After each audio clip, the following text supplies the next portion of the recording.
যোৱাকালি ৰাতি মই থাকিলোঁ আৰু এজন সাধাৰণ সেৱক হিচাপে যোৱা ৰাতি প্ৰায় 12টা বজাত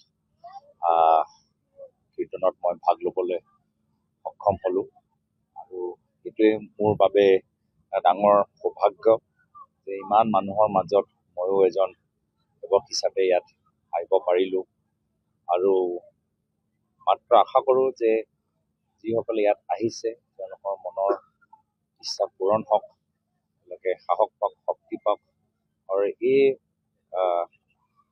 এই অনুষ্ঠানৰ পৰা যেতিয়া তেওঁলোকে নিজৰ গাঁৱলৈ ঘৰলৈ উভতি যায়, চাৰিওফালে যে তেওঁ এটা মধুৰ বাণী লৈ যায়, মধুৰ সম্পৰ্ক লৈ যায়, মধুৰ সম্পৰ্কৰ সৃষ্টি কৰে, ভাতৃত্বৰ সৃষ্টি কৰে, স্নেহ সৃষ্টি কৰে, মিলা প্ৰীতি সৃষ্টি কৰে, সাহস দিয়ে ৰাইজক আৰু তেওঁলোকে সদায় যে নিজৰ ধৈৰ্য ধৰি ৰাখে আৰু নিজৰ লক্ষ্য পাবলৈ গ'লে আপ্ৰাণ চেষ্টা কৰে।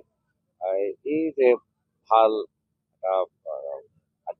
আধ্যাত্মিক শক্তি তেওঁলোকে যে লৈ যাব পাৰে আৰু চাৰিওফালে মানুহৰ মাজত মানুহৰ হৃদয়ক চুব পাৰে, সেয়া মই কামনা কৰিছোঁ। আৰু আজি ইয়াৰ পিছত আজি পবিত্ৰ মাঘৰ পূৰ্ণিমা সৰ্থেবাৰী সভালৈ মোৰ যোৱা হেঁপাহ আছে।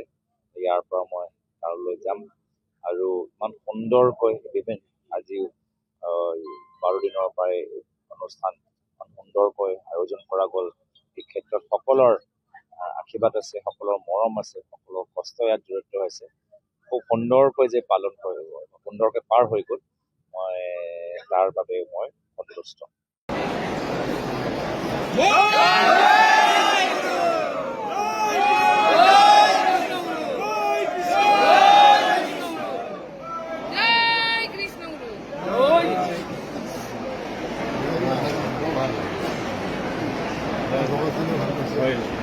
জয়